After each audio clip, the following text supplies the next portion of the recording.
ladies and gentlemen. My name is Mahal Fahim. I'm your moderator for the first session.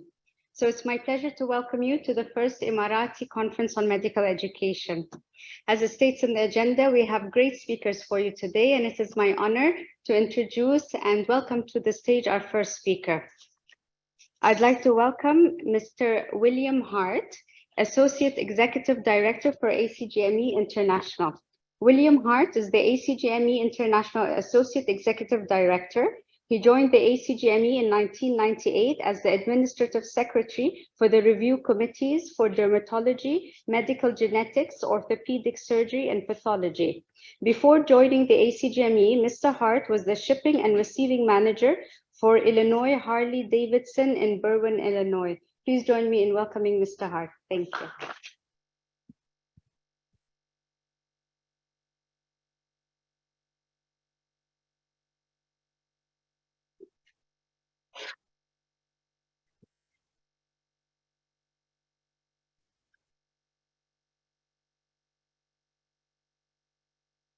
Good morning, Excellencies, colleagues, ladies and gentlemen. I'm William Hart from ACGME International. We go by ACGME-I. Thank you for letting me talk to you today. I'd like to talk to you about the Clinical Competency Committee. We call that the CCC. So we're calling it the CCC from now on. Well, thank you. This will help. You can move. Perfect. You could do a portrait. Okay. I'll hold on to this. Okay. Thank you. And specifically, the program requirements are ACGME-I program requirements regarding the CCC. Just as a reminder about how our ACGME-I requirements work, we have 3 sets of requirements, right? First, we would expect, before your program is accredited, the program would be sponsored by an institution that became accredited first. So we have our institutional requirements. Then we have our foundational requirements, which are, the foundation that your program, expect all programs to be built from. And then finally, the advanced specialty requirements, requirements that are specific to the specialty. So there aren't really any institutional requirements per se that are specific to the CCC. There are some maybe about the resident contract, about advancement and promotion that you should make sure are in alignment with anything you have in your CCC requirements, but otherwise there's nothing in the institutional requirements. And also nothing specific specialty-wise about the CCC. Everything about the CCC program requirement-wise, you're going to find in the foundational requirements. Starting on page 13. So we're going to find them. Requirements online, of course, acgme-i.org. And there actually aren't that many. We could go through all of the CCC requirements together. That's what we're going to do. First one is actually a redundant requirement.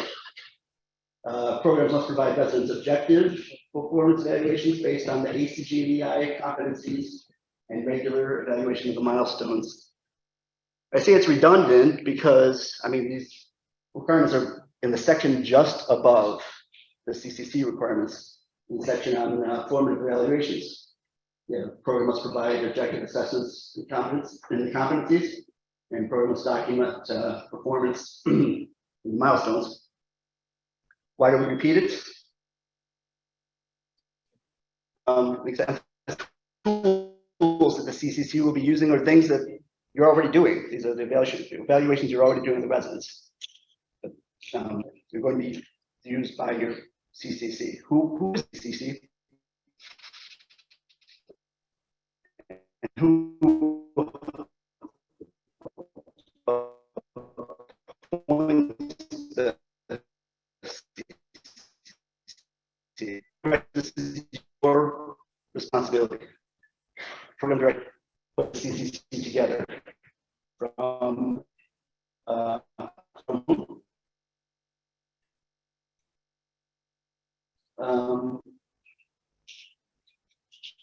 there we go.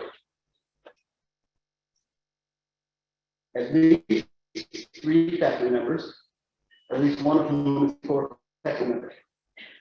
That should be easy enough, right? Everybody. And then what do they have to do?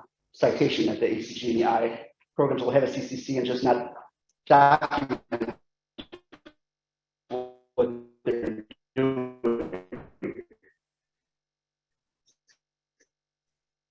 Easy to document what they are supposed to do because we tell you right in the next 2 requirements. And reviewing the and did anybody catch that? Twice a year, at least twice a year. Semi-annually, but it could be more often. But yes, at least twice a year. And then it can't be kept secret from the residents. This is the final requirement in CCC is that they have to communicate those findings to the residents at least twice annually. That was it. That's the whole section on the CCC. So maybe as important as what's in the requirements is what's not in the requirements. They left a lot of room for flexibility, right? You can design each CCC as appropriate to your program. So there's probably going to be some questions about what is appropriate. One of the more common ones we get.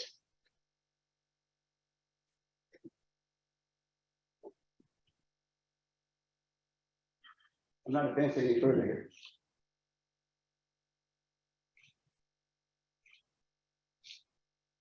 Am I stuck?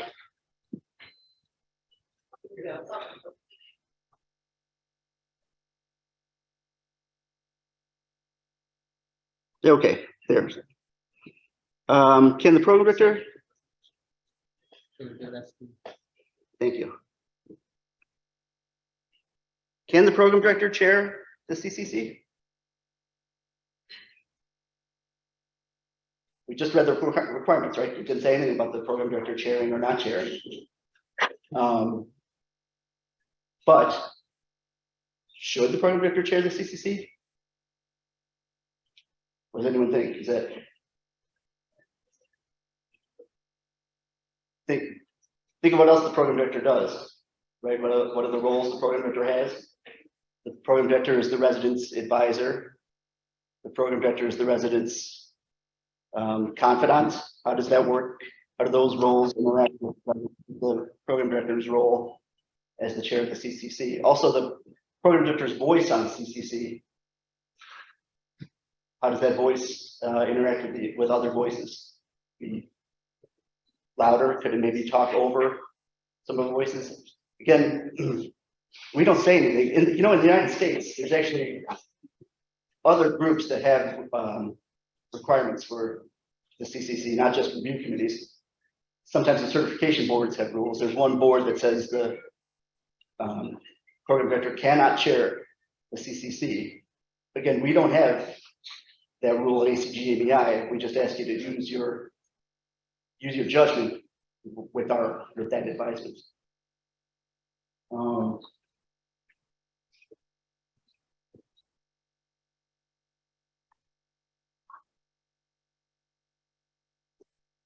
My next question is whether a resident, what am I doing wrong here? Whether a resident should be on the CCC. What do you think?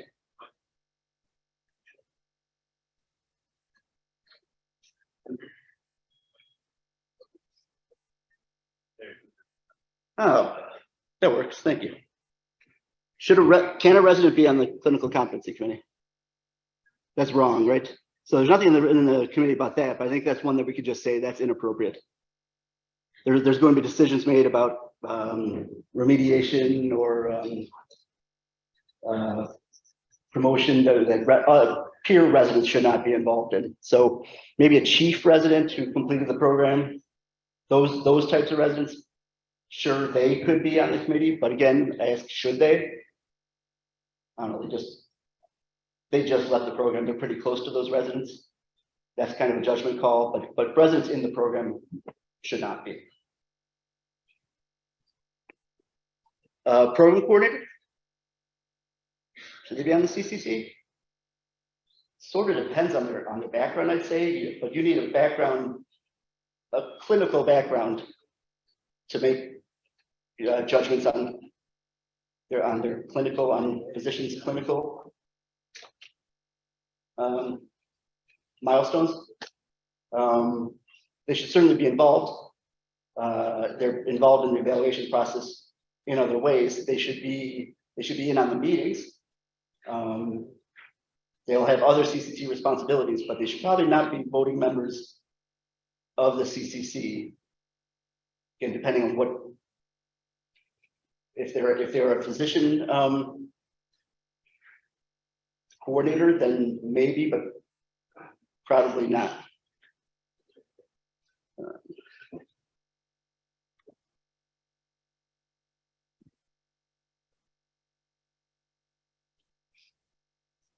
Okay, who has the final responsibility for evaluation, promotion, and dismissal of residents? We've been talking about the CCC all this time. It's the CCC, right? Or the residence advisor, or is it the program director, or is it us at ACGMEI? It is the program director. You're right. I guess I'll do one more question. According to ACGMEI, talking about documentation now. And have CCC minutes, right? They should be what, fully transcribed or retained in the resident files, and then probably uploaded in ADS. A and B, A and C, B and C, or A, B, and C, or none of the above. What about the last one? Yeah, none of the above. We don't want your minutes. We don't care what you do with your minutes.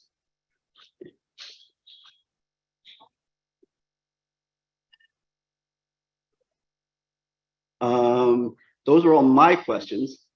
And if you have any questions, I'm going to guess that Laura is going to answer them in her presentation. But if you want to try me, I'm happy. All right. Should we introduce Dr. Edgar?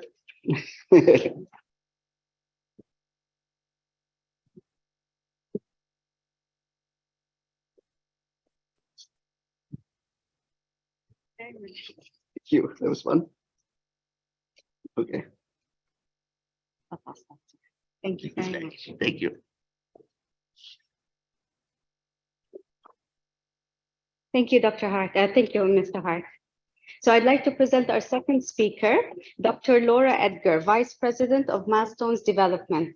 Dr. Edgar is the Vice President for Milestone Development. In her current role, she serves as an organizational and department leader. She leads volunteers and staff members through the development of milestones and related materials for all ACGME accredited specialties.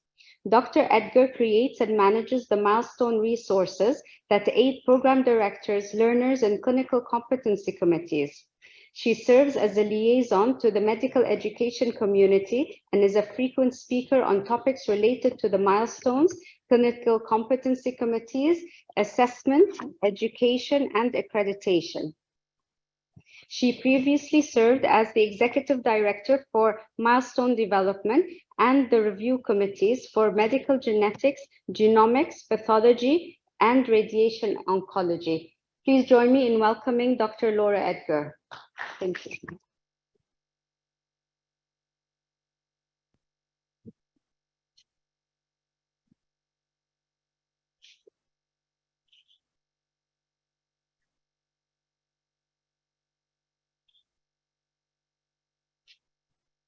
Thank you. Good morning, everybody. It's nice to be here and nice to see you all. Just gonna get my timer started because I can talk about clinical competency committees all day and nobody probably wants to hear them. So I am going to talk to you today about making your clinical competency committee a little bit more effective. There will be some group participation, so I'm just going to warn you now so that you can be prepared for that. Let's see. I have no disclosures. our goal today is really to talk about what happens in the Clinical Competency Committee and really to break it down into 3 different sections, because there is a lot of work that happens before the meeting. There's a lot of work that happens during the meeting, and then of course, a lot of work that follows. But there are ways to make it a little bit easier. So the first thing we're going to do is I want to spend about the next 5 minutes. I want you to talk to the folks who are sitting near you or with you. And actually, before we start this, I have a question. How many of you are currently not part of an ACGMEI accredited program? Got it. Okay, so great. I'm glad I have 2 sets of questions then. So what I want you to think about is, and again, talk to the folks sitting around you. If you have a clinical competency committee, what's working well in your clinical competency committee, and where do you think you need a little improvement? Right? We all, that's part of medical education, right? We have to constantly think about how to improve. If you don't have a clinical competency committee, and I imagine that many of you that don't have an accredited program may not have something that's formally a clinical competency committee, think about who is making the decisions within your program about learner readiness, promotion, and graduation, right? And what are some of the problems that you run into with the way that you're currently doing things? So go ahead, I'm going to give you 5 minutes to talk to your colleague, and then we're going to start going again.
This one, no, they're not, but a little bit later they will be.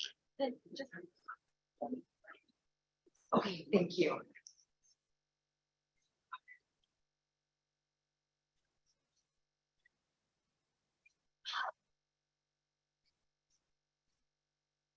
Right, about 30 seconds to wrap up your conversations.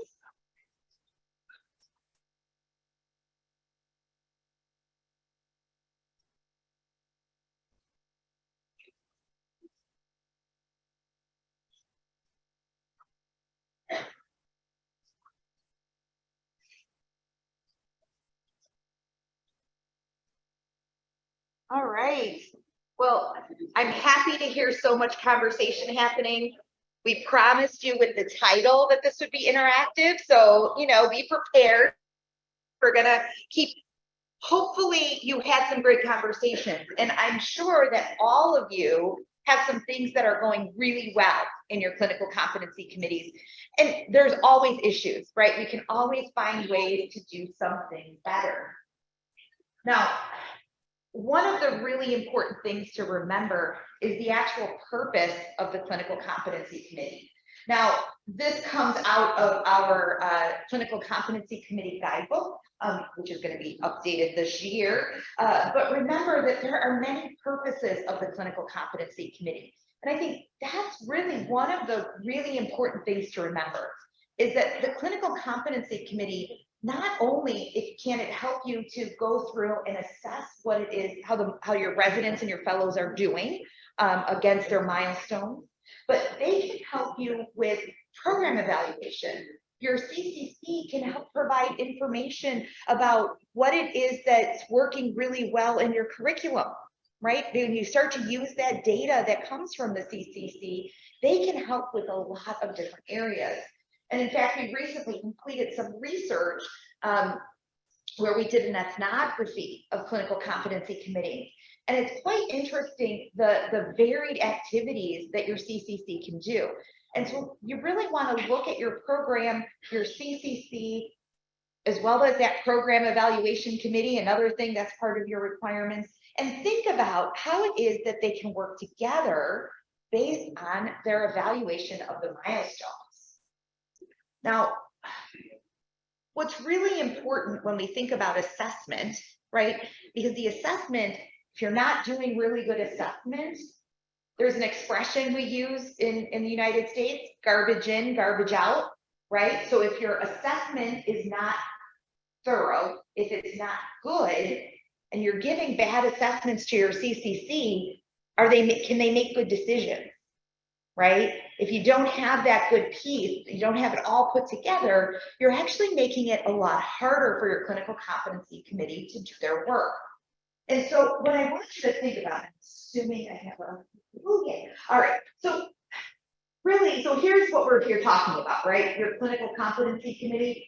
Now, in order for your clinical competency committee to do well, your raters over here have to do a really good job. Now, I am going to talk in a little bit about what's called the shared mental model.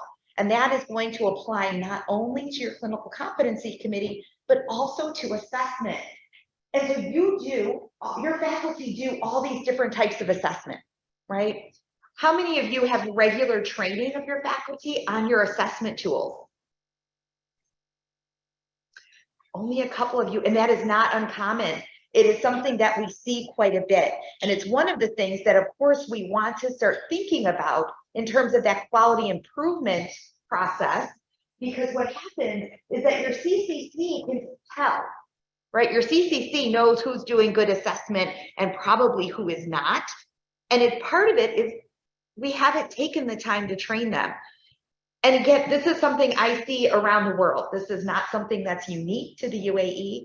And a lot of it is because the process for medical education, I think, is just now coming into its prime time. And I say that because suddenly we're starting to see more and more faculty, more and more program directors who all have additional education in education, right? In the past, it's always been, well, here's how I did it. Here's how I'm doing it for you, right? And it's just been that cycle over and over. Well, instead, we have to remember that it is this entire cycle. from the raters and the way that they use your assessment tools. That data is given to your clinical competency committee. Hopefully it's being given to your residents and your fellows directly, but otherwise then your CCC is giving it to the residents. And the overall goal, of course, is improved patient care.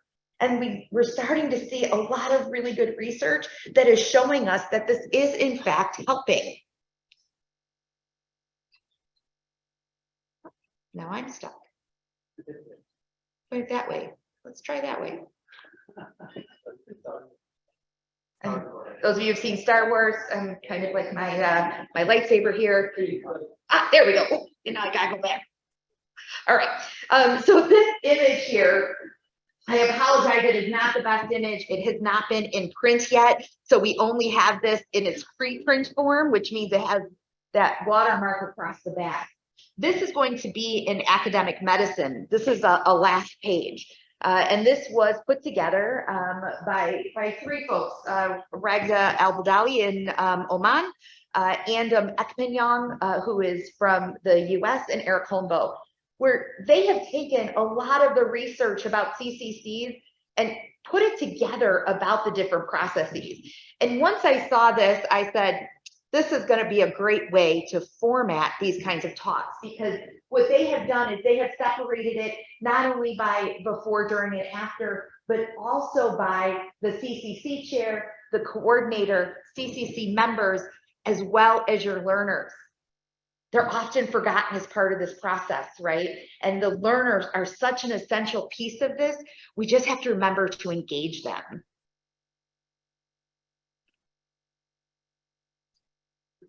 There we go. Maybe it's down there. All right, so before, we've got a couple of things that we're going to talk about that you have to be done before. And the first one is the fact that we do have to create the shared mental model. And I am going to go through a little bit about how to do that. We also have to make sure that we have some good ground rules for good group process, right? How many of you have studied group process? Kind of what I thought, only a couple of you, and that's okay. We're going to cover some of these basics. And a lot of this goes back to really our preparation for our CCCs. So how many of you have gone through a process to create a shared mental model of what your milestones look like with your CCC members? Have any of you done that with your assessment tools, where everybody has sat down and said, in order for them to get this score, this is what they have to demonstrate? I see a couple of heads shaking yes, and a couple of hands, not a lot. And I'm going to encourage you to try to find time to do this. And I've got a couple of slides on faculty development at the end. And so hopefully I'll be able to help you get to the place where you feel like you can find the time to do these activities. So we're going to do another small group exercise here. This is one of your milestones. All of you have this milestone. All right, this is not a trick question up here. I want you to talk with your colleagues around you.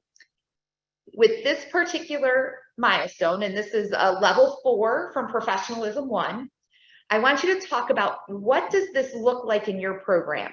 How do you know that your resident or your fellow has actually achieved this, right? How is it that you're assessing this subcompetency, and how often are you actually assessing it? So I'm only gonna give you about 3 minutes this time, but we are gonna do a little report out at the end. So go ahead, talk with your colleagues that are sitting near you, and we're gonna talk a little more about this idea of the shared mental model in a minute, or 3 minutes, I should say.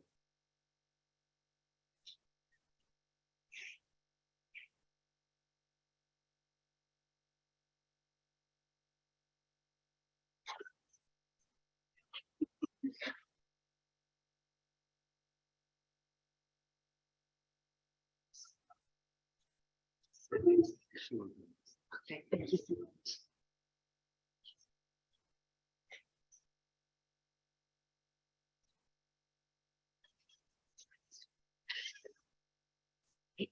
I can double fist.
I'm going to report out after. Oh.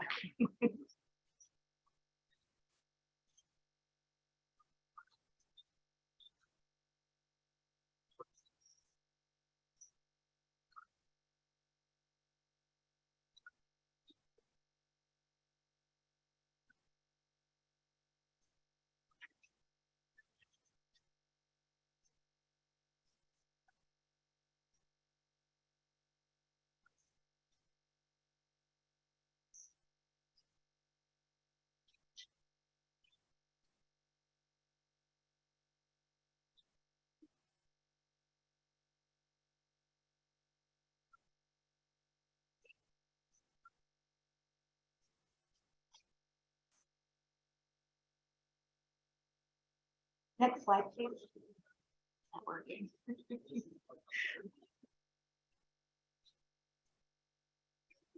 All right. I'd love to hear from some of you about how it is that your CCC is assessing this, and hear about maybe some of your conversations. Were all of you assessing this the same way? Were you thinking about what this looks like? Did all of you have the same picture in your head? We're on number 3. We're gonna get it. Were you all thinking that it looked exactly the same in your program? Were you looking for the same activities? This is the out loud part of the group participation. Oh, just shout it out. Come on. Oh, there we go. Somebody over here. Oh, we do have a mic over here. Oh, watch your mouth.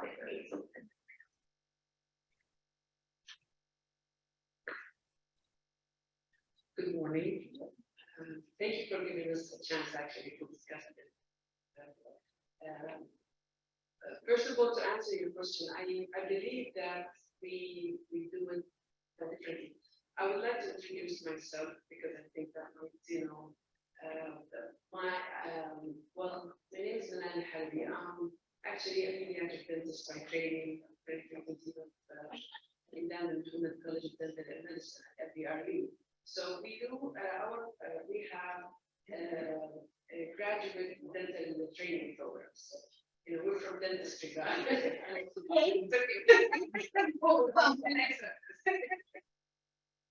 Actually, I was telling my colleagues that professionalism is a required competency for our residents. That is, a core one.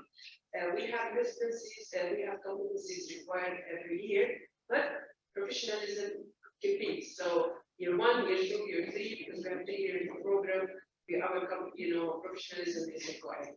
What we do, we actually have devised a form called professionalism form that gets completed if there is any lapse in professionals. Okay. So as far as everything is going fine, there are no comments from the trainers. Then there is only one form that needs to be completed at the end of the year, just to let the committee know that this resident has no, has demonstrated adequate professionalism. Once these forms are completed, if there is any incident of lapse of professionalism, we actually this copy goes to the resident, goes to the program director. We sit down, we meet with the resident, we discuss what happened, we try to support if there is any support needed, and we take it forward. Now, of course, if there are repeated lapses, then we should take things more seriously. So this is, I hope I didn't talk too much, but this is how we do it. That's great. And one of the things I would actually like to encourage all of you, because that's actually very common, to only have an assessment tool that's filled out if there's a problem, right? I want to encourage all of you to also identify when your learners are doing something good, right? When you catch them, and I'm gonna put quotes around it, when you catch them doing something good and being professional, whether it's with their colleagues, with their patients, with their supervisors, those are always good habits to reinforce. And we have always, again, this is a round world. We have a habit of only assessing professionalism when they catch them doing something wrong, right? And so I'm going to encourage you to try to also catch the good stuff and mark the good stuff, because that's how you can start to identify, and we don't have milestones for you, but for those of you who do have milestones, remember, that's how you're going to be able to identify that they're achieving those higher levels, is because you are catching them doing good. Thank you so much for sharing. I really appreciate it. Oh, I got a couple of others. Okay. Hello, questions. Question number one, are there specific elements you can see animal and animal evaluation? What do you use any aspects and instruction summary? So they're asking about like the number of assessments and the types of assessments? Is that what it's asking? Okay, so in terms of the number of assessments, there is research out there that tells you how many of each type of assessment you need in order to make a valid decision. For example, one of the types of assessments, now this is a little outside of what we're talking about, how many of you use a multi-source feedback tool, or a 360 as some of you might call it? Well, do you realize that for a truly valid multi-source feedback, you need a minimum of 15 patient responses? How many of you are able, have found opportunities to get 15 patient responses? Right, that's a tough one to do. Good job. That's something, again, and that's another lecture for another day, but it is something to keep in mind. It depends on the tool that you're using, tells you how many times it should be assessed. But I am a big believer in what's called micro assessment, which means that you're doing these small assessments consistently. You know, maybe it's once a day in some cases. It's very common in emergency medicine. Maybe it's once a week, where as a faculty member, you're saying to your learner, hey, this is what you did really well this week, and here's what I want to see you improve on next week. Right? Those micro assessments are what give that learner the best opportunity to continue to grow. Okay. I'm gonna take this one, and then we'll go back to questions later on.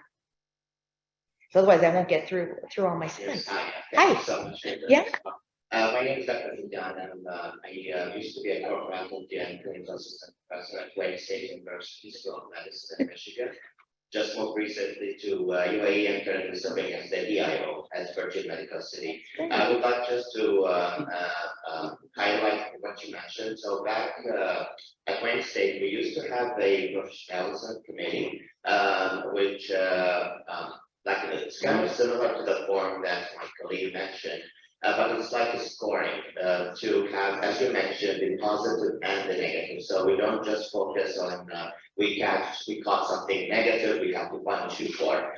So at the end, they have to. It's like 12 behaviors / attendance / so this total is 7, as I remember. And there's a goal. If they exceed that goal, then they will be rewarded. And then if let's say will be, have a conversation. We used to have mentors in the program. So each faculty member used to mentor 12 residents from each program.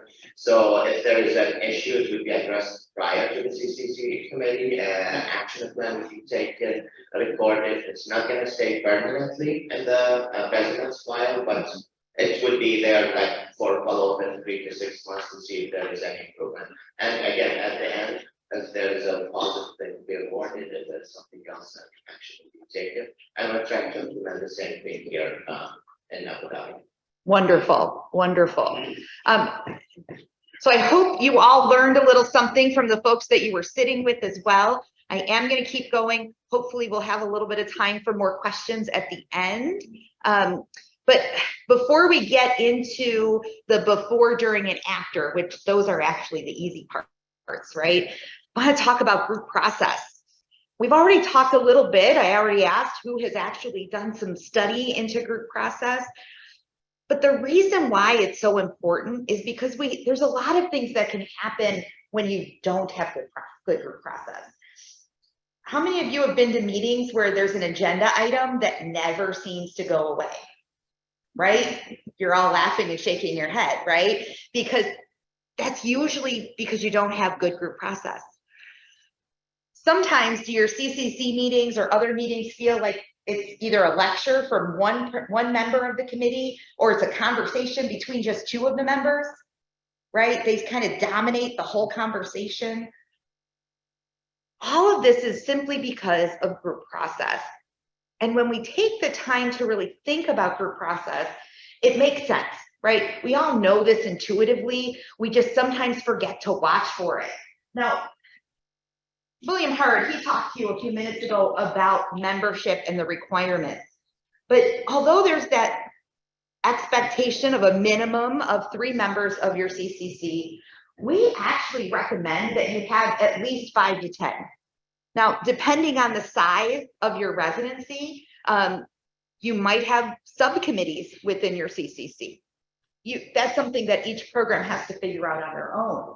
But the really important things to remember is that you want to make sure you have some diversity within your committee. And this can come from the areas of the department that they work in. So for example, if you are part of family medicine, you probably want somebody who does, it'll come back eventually. You want somebody who does pediatrics, you want somebody who is part of internal medicine, you probably want somebody that's part of obstetrics, right? Because they all have to come together to help you with that family medicine evaluation. You want to make sure that you're thinking about those non-physician members, right? Whether maybe you have an ethicist, or maybe you have a nurse that spends a lot of time with your learners on the ward, right? Those are other people that you want to make sure that you include as part of their CCC. They may not be physicians, but they spend a lot of time observing and listening with what's happening with that learner and their patients and their colleagues. Now, when we're thinking about group process, there are a couple of really important things to think about. First of all, you want to have a really clear sense of purpose. The folks that are in that meeting have to want to be in that meeting, right? It's sometimes people get assignments, and we all get assignments and we go, oh, right? You don't want anybody on your clinical competency committee that doesn't want to be there, because that's just going to make the process more difficult.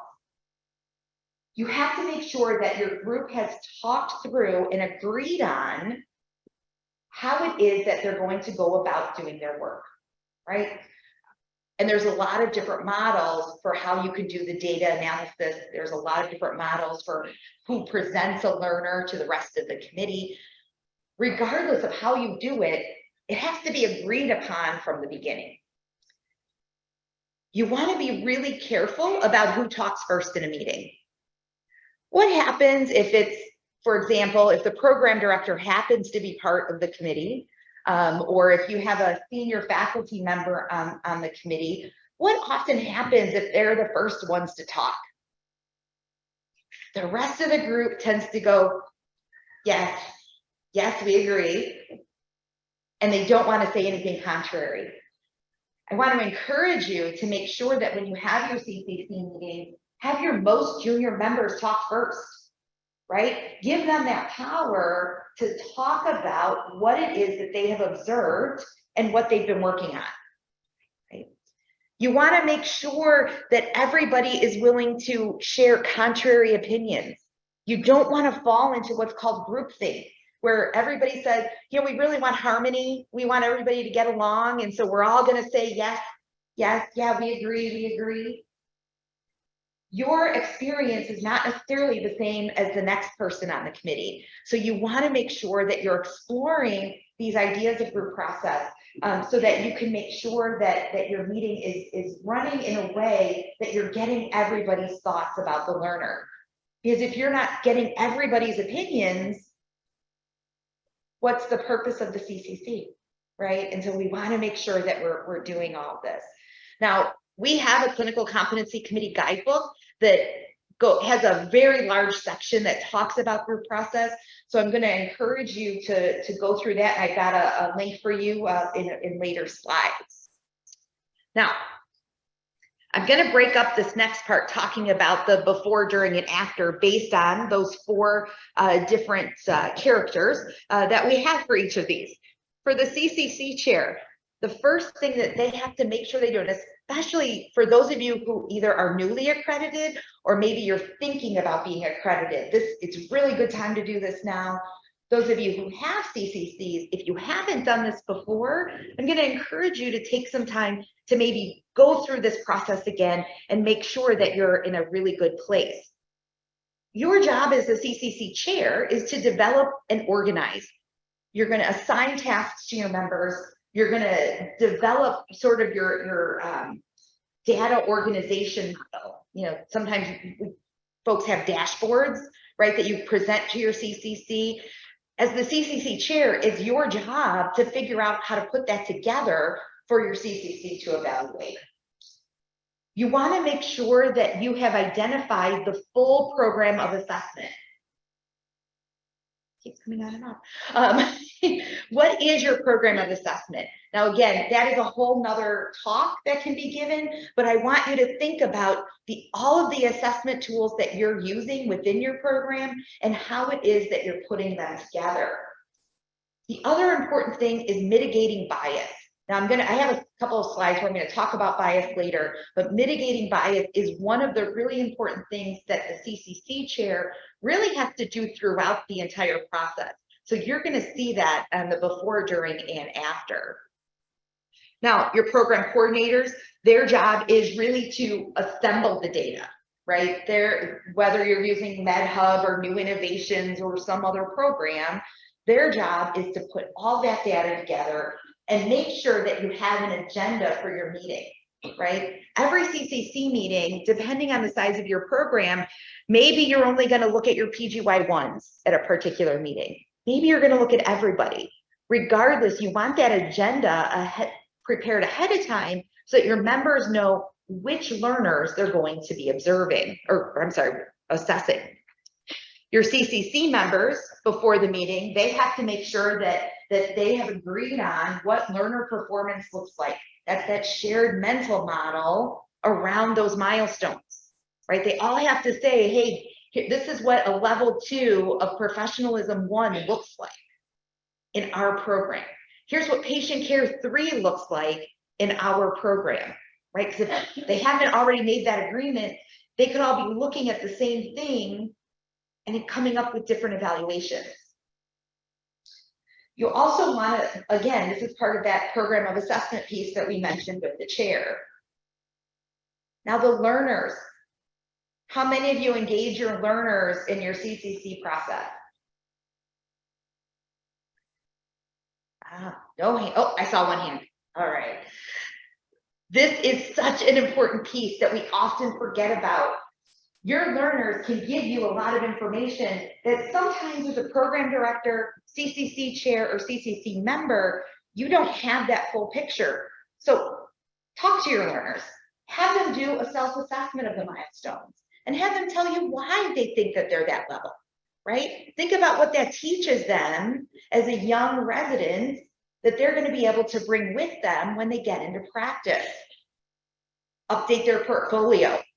What are their learning plans, right? What was it that they identified that they had planned to do during that last 6-month period? We do have a milestones guidebook for residents and fellows that really helps them to understand their part of the process and why it is so important for them to be part of the process. There's an adage that has been attributed to a lot of different people, so I'm not even sure who said it originally, but there's a phrase called "nothing about me without me," and that is true for learners, right? So let's make sure, I see some heads nodding, so you've all heard that before. It's the same thing for assessment. Nothing about me without me. Make sure that we know about it. During the meeting, your CCC chair is going to be implementing effective group process. How many of you are CCC chairs? A couple of you are in here. Part of your job, not only getting through the meeting and the agenda, but watching for that good group process, watching out for groupthink, watching out for the hierarchy, the problems with hierarchy, right? Making sure that you're allowing full discussion about each learner. And again, calling out that potential bias. Remember, I said that comes up in each part. Now, good group process we talked a little bit about before, but remember the shared mental model, all members prepared, right? If you have a CCC member who shows up unprepared, what happens? Everybody struggles, right? Meeting takes a lot longer.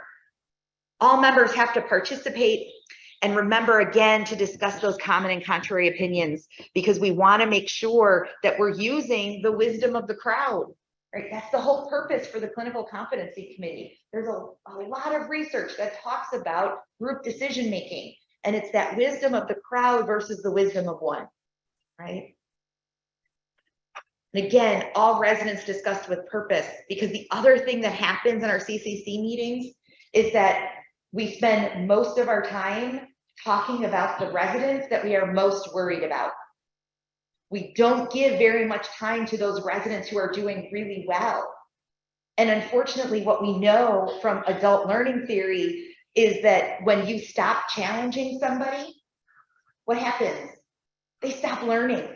So you may have somebody who's way ahead of the crowd, far above their peers, and suddenly we're not challenging them anymore. Because in our CCC meetings, we're like, oh, Dr. Lewis, she's just fine. She's a PG2, and we're gonna give her 3s all the way down the row, and let's move on to Dr. Edgar, because she's terrible, and we're gonna give her 1s all the way down and spend the next 45 minutes talking about her faults and how she can improve, right? You wanna give that same effort to Dr. Lewis so that she can continue to grow and experience more, and maybe you have to find new opportunities, but that's okay. Spend the time talking about those learners who are doing well. Bias, I told you I was gonna spend a couple of slides talking about types of bias, because most of us, when we think of bias, we all have slightly different understandings of what they are.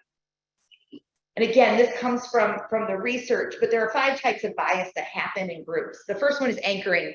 And that's basically, it's kind of like on my first impression, I liked this person, I didn't like this person, whatever that was, I'm taking it with me all the way through. It could be 3 years later and I'm still talking about that very first instance, right? That's anchoring bias. Confirmation bias means you only find data that supports your opinion, right? You're not looking at the whole pool of data to look at where the learner is. Your opinion starts out and then you just find ways to prove it. That's how most arguments happen, right? We always try to pull our own opinions, find proof for what we want to say.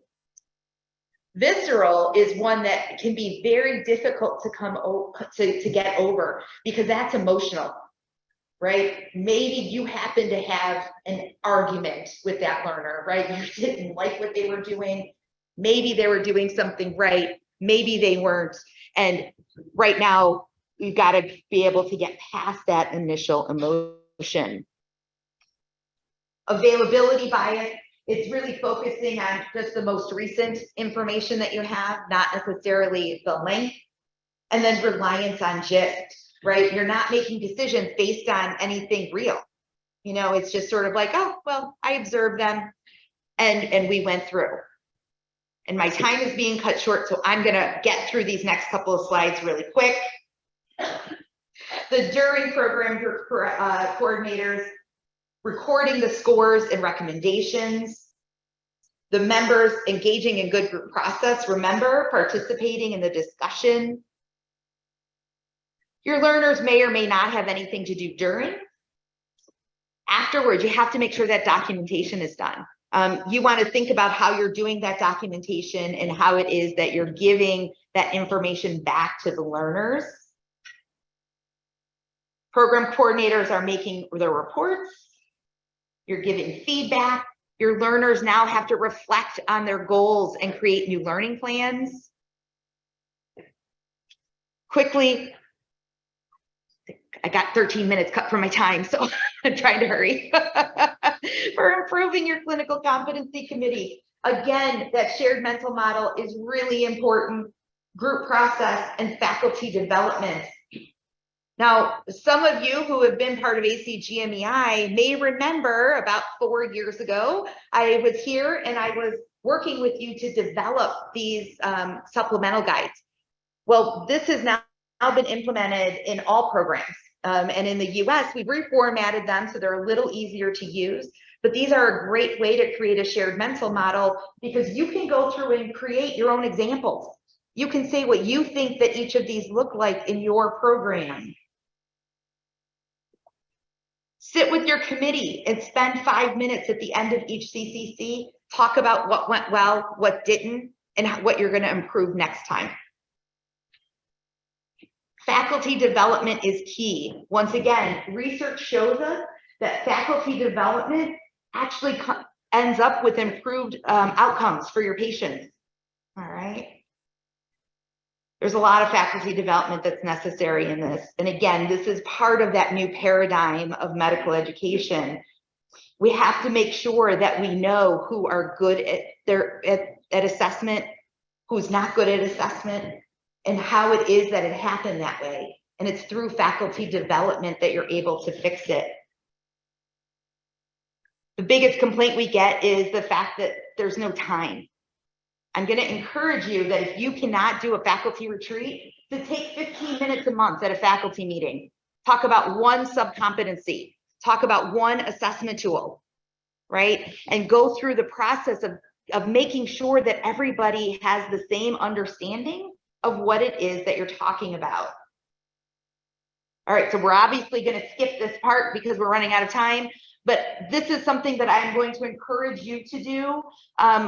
Again, maybe during your break a little bit later about what it is that you might do based on some of the things we talked about today to start to improve your CCC.